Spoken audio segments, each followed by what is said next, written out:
कभी सोचा है जिस कमरे में आप अभी बैठे हैं वहाँ हवा के अलावा कुछ ऐसा मौजूद है जिसे आप देख नहीं सकते, छू नहीं सकते, लेकिन वो पूरे ब्रह्मांड को लगातार फैला रहा है। ये कोई भूत प्रेत की कहानी नहीं है, बल्कि विज्ञान का एक ऐसा रहस्य है जो हमारी कल्पना के भी परे है। वैज्ञानिक कहते हैं कि हमारे पूरे ब्रह्मांड का लगभग 70% हिस्सा एक अनोखी अनदेखी ऊर्जा से बना है, जिसे हम डार्क एनर्जी कहते हैं। ये वो अनजानी ताकत है जिसने न सिर्फ हमारे ब्रह्मांड को एक नया मोड़ दिया, बल्कि हमारे पूर्वजों की कहानी में भी अपनी जगह बना ली। तो क्या यह सिर्फ एक वैज्ञानिक अवधारणा है या फिर उस अज्ञात का एक आधुनिक रूप जिससे मानव सदियों से डरता है? आइए आज विज्ञान और रहस्य के बीच इसी पतली सी रेखा को जरा करीब से देखते हैं और समझते हैं कि ये क्या है डार्क एनर्जी, आखिर क्या बला है। रहस्य का जन्म और ये कब हुआ जानते हैं। साल 1998 की बात है। हवाई में स्थित केक ऑब्जर्वेटरी में दो अलग अलग टीमें अंतरिक्ष में सुपरनोवा यानी मरते हुए तारों पर अपनी नजर गड़ाए बैठी थी। उनका अनुमान था कि ब्रह्मांड का फैलाव अब धीरे धीरे कम हो रहा है, क्योंकि गुरुत्वाकर्षण उसे खींच रहा है। जैसे आपको पता है गुरुत्वाकर्षण अट्रैक्टिव फोर्स है, लेकिन खो परिणाम सामने आया, उसने सबके होश उड़ा दिए। डेटा ने बताया और जो भी स्टैटिस्टिकल आया उनके सामने, ब्रह्मांड का विस्तार धीमा होने के बजाय और तेजी से हो रहा है। ये बिल्कुल ऐसा था जैसे आपने किसी गेंद को ऊपर उछला और वो गुरुत्वाकर्षण के बाद और तेजी से ऊपर की ओर उड़ने लगे। ये एक छोटी सी खोज थी जिसने खगोलविदों को पूरी तरह से चौंका दिया। विज्ञान के पास इन अजीबोगरीब घटनाओं को समझने के लिए कोई नाम नहीं था। जैसे कि पास्ट में जो हुआ उससे कंपेयर लगभग सेम हुआ, तो उन्होंने इसे डार्क एनर्जी कहा, एक ऐसी अदृश्य शक्ति जो ब्रह्मांड को धकेल रही है। अब जरा फ्लैशबैक में चलते हैं। साल 1933 में जब एक स्विस यानी कि स्विट्जरलैंड के खगोल शास्त्री फ्रिट्ज ज्विकी ने आकाश गंगाओं का अध्ययन करते हुए कुछ और ही रहस्य उजागर किया था।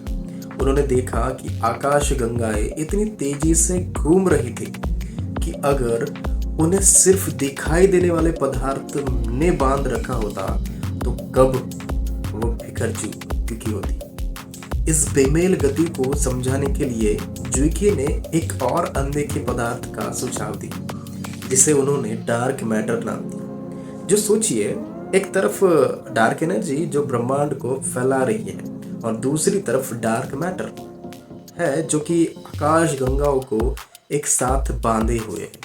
ये दोनों ही अदृश्य खिलाड़ी मिलकर हमारे पूरे ब्रह्मांड का लगभग 95% हिस्सा है और हिस्सा ही बना रहे, और कुछ हमारी आंखों से पूरी तरह छिपे हुए हैं। ये भी एक इंटरेस्टिंग फैक्ट। ये कुछ ऐसा है जैसे कोई पुरानी रहस्यमय कहानी जहाँ कोई अनजानी शक्ति पर्दे के पीछे से पूरे नाटक को चला रही है और हम दर्शक बस हैरान होकर देख रहे हो कि आखिर हो क्या रहा है।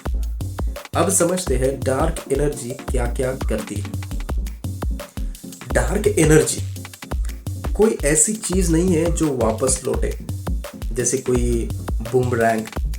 ये तो खाली स्थान है जहां वैक्यूम का एक अंतर्निहित दबाव है, एक ऐसी अद्भुत शक्ति जो गुरुत्वाकर्षण के खिंचाव को पूरी तरह से पलट देती है, यानी कि अपोजिशन करती है। अगर आप क्वांटम फिजिक्स की दुनिया में झांके थोड़ा सा, जैसे कि अल्बर्ट आइंस्टाइन की जो थ्योरीज है, तो वहाँ खाली जगह में भी पल पल क्षणिक कण बनते हैं और मिटते रहते हैं, जिन्हें हम आभासी कण कहते हैं। इन्हीं कणों की नेगेटिव प्रेशर वाली ऊर्जा को डार्क एनर्जी का एक संभावित रूप माना जाता है। ये एक ऐसा रहस्य है जिसे आइंस्टाइन ने अपनी सामान्य सापेक्षता यानी कि जनरल रिलेटिविटी जो कॉस्मोलॉजिकल कॉन्टेक्स्ट है इसमें बताया था, ये थ्योरी में बताया था, और यही रूप के सोचा था, जिससे बाद उन्होंने अपनी सबसे बड़ी गलती मान लिया था। लेकिन आज यही अवधारणा डार्क एनर्जी को समझाने का सबसे प्रबल दावेदार है, या फिर एक कह लो बड़ा सबूत है। हबल कंटेंट के अनुसार जैसे जैसे ब्रह्मांड फैलता है, डार्क एनर्जी का घनत्व जो है, डेंसिटी, लगभग स्थिर मतलब बना रहता है, कांस्टेंट रहता है। और यही स्थिरता जो कांस्टेंट नेचर है, स्टेशनरी नेचर, ब्रह्मांड के विस्तार को और तेजी से देता है, यानी कि एक्सपांशन। कल्पना कीजिए कि गुब्बारा है जिसे आप फुला रहे हैं। जैसे जैसे गुब्बारा बड़ा होता जाता है, उसके अंदर की हवा जो है वो दबाव कम मतलब नहीं होता है जैसे आप फुला रहे हो, तो बल्कि वही दबाव उसे और फुलाता रहता है। कुछ ऐसा ही डार्क एनर्जी के साथ हो रहा है। हालांकि हाल ही में 2024 में DESI यानी dark energy spectroscopic instrument telescope से मिले कुछ संकेतों ने एक नई बहस छेड़ दी। इन आंकड़ों से पता है अभी चला है कि शायद ये ऊर्जा समय के साथ थोड़ी कमजोर पड़ रही है। अगर यह बात साबित होती है तो ब्रह्मांड का अंतिम भाग्य को लेकर हमारी समझ जो है वो बदल सकती है। बिग रिप यानी कि ब्रह्मांड के टुकड़े टुकड़े दर होने की बजाय शायद ये बिग फ्रिज की और धीमी मौत की और बढ़ रहा हो। नासा के नवीनतम अध्ययन भी आइंस्टाइन के गुरुत्वाकर्षण सिद्धांतों को खगोलीय स्तर पर गलत साबित नहीं कर पाए, लेकिन डार्क एनर्जी का असली स्वभाव अब भी एक अनसुलझी गुत्थी बना हुआ है। वैज्ञानिक कभी इसे कॉस्मोलॉजिकल कंटेंट कहते हैं तो कभी इसे क्वेटेंसेंस का नाम देते हैं। एक ऐसा रहस्यमय तरल पदार्थ जिसका ऊर्जा घनत्व समय और स्थान के साथ बदल सकता है। ऐसा लगता है जैसे ब्रह्मांड के पास कोई रिमोट है और उसका बटन कोई और नहीं दबा रहा, और हम बस ये जानने की कोशिश कर रहे हैं कि वो अदृश्य हाथ किसका है। अब नेक्स्ट पार्ट में हम देखेंगे डर और विज्ञान का मेल कहाँ हो रहा है, ये असल में कहाँ से है, और ये जो हमारा डर है ये विज्ञान का सच तो नहीं है। पुराने जमाने में जब दादा दादी या फिर नानी नाना कहानियां सुनाई करती थी तो अक्सर खाली कोठरी में भी उभरती किसी काली छाया या फिर जो इमेज है अजीब सी आवाज पर कहती थी, और कोई अनजानी ताकत है।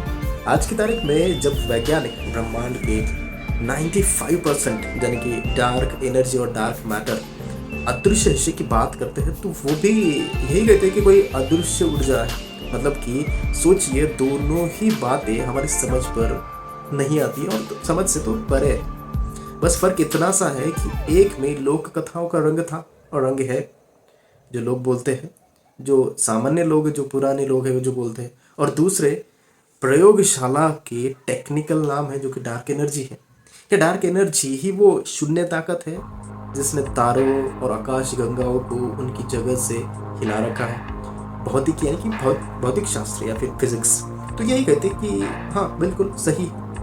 दार्शनिक पक्ष की बातें अगर करें तो अज्ञात से डरना मानव स्वभाव का एक अभिन्न अंग होता है। जो हमें पता नहीं उसके बारे में डरते हैं। जब तक हम kiसी चीज को माप नहीं लेते, उसे समझ नहीं लेते, तब तक वो हमें पैरानॉर्मल यानी कि अलौकिक।